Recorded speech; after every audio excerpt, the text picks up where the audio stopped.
पिछले कुछ दिनों से जो लद्दाख के गलवान घाटी में इंडिया और चाइना के बीच सैन्य तनाव बना हुआ है, चीनियों ने अपने फौजियों का जमावड़ा बढ़ाया तो भारत ने भी अपने जवानों की संख्या बढ़ा दी।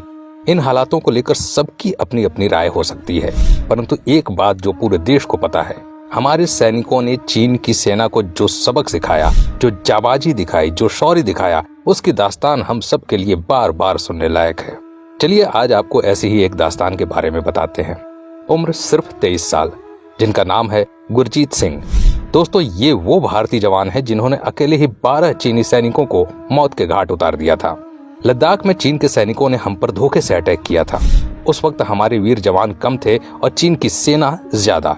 उस वक्त हमारे 20 सैनिक वीर गति को प्राप्त हुए थे और उन्हीं में से एक था हमारे देश का ये बहादुर जवान शहीद गुरजीत सिंह। उस वक्त उनकी उम्र सिर्फ 23 साल की ही थी, परंतु वीर गति को प्राप्त होने से पहले शहीद गुरजीत सिंह 12 चीनी सैनिकों को मौत के घाट उतार के गया था। दोस्तों, इनकी स्टोरी के बारे में अगर आप सुनेंगे तो आपका सीना गर्व से चौड़ा हो जाएगा। तीसरी पंजाब की घातक प्लाटून के सिपाही गुरतेज सिंह ने 15 जून को पूर्वी लद्दाख में लाइन ऑफ एक्चुअल कंट्रोल पर चीन की सैनिकों के पैरों तले जमीन ही खिसका दी थी। उस दिन गुरतेज सिंह के साथ मौजूद सैनिकों ने खूनी लड़ाई की जो वारदात बताई, उसे सुनकर रोंगटे खड़े हो जाते हैं। उनके साथ मौजूद भारतीय सैनिकों ने बताया कि गुरतेज सिंह पर 4 चीनी फौजियों ने एक साथ हमला किया था।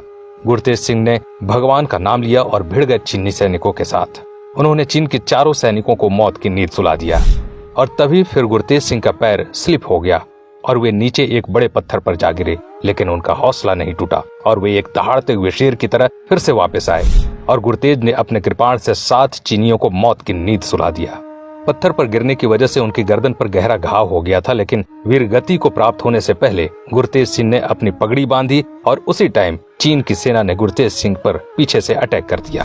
दोस्तों, गुरतेज सिंह की हिम्मत तो देखिए। शहीद होते होते भी उन्होंने एक चीनी सैनिक को कृपाण से खत्म कर डाला और उसके बाद भारत माता का ये पुत्र सदा के लिए भारत माता की गोद में सो गया। गुरतेज सिंह अपनी फैमिली में सबसे छोटे थे। उनकी मां का कहना है कि गुरतेज सिंह का बचपन से ही सपना था देश के लिए कुछ कर दिखाने का और वे इसी वजह से भारतीय सेना में भर्ती होना चाहते थे। वे हर बार बस एक ही बात बोला करते थे कि माँ, मुझे फौज में भर्ती होना है। उनकी माताजी बताती हैं कि गुरतेज सिंह फौज में पहली बार में ही भर्ती हो गए थे। बताया जाता है कि जिस दिन गुरतेज सिंह वीर गति को प्राप्त हुए थे, उस दिन उनके गांव में बड़े भाई गुरप्रीत सिंह की शादी का जश्न चल रहा था। लेकिन देश प्रेमी, अपने देश को प्यार करने वाले गुरतेज सिंह ने बड़े भाई की शादी से ज्यादा जरूरी देश की रक्षा, देश की सेवा करने को समझा।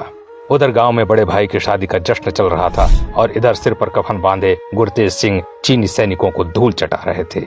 19 जून 2020 को पंजाब घातक प्लाटून उनके शव को लेकर गांव पहुंची और गांव में पूरे सैनिक सम्मान के साथ उनको अंतिम विदाई दी गई। गुरतेज सिंह अपने परिवार में सबसे छोटे थे। उन्होंने अपनी अंतिम कॉल में कहा था, मैं जल्द घर आऊंगा। वो अपने घर तो आए, लेकिन तिरंगे के साथ, तिरंगे में लिपटकर। दोस्तों, इसी तरह वक्त आने पर हमारा एक एक जवान दुश्मनों के 100-100 जवानों पर भारी पड़ेगा। किसी को सरकार पर भरोसा हो न हो, लेकिन हमें अपने देश के बहादुर जवानों के शौर्य पर भरोसा है। हमें हमारी सेना पर गर्व है। दोस्तों, आज के लिए बस इतना ही। इस वीडियो को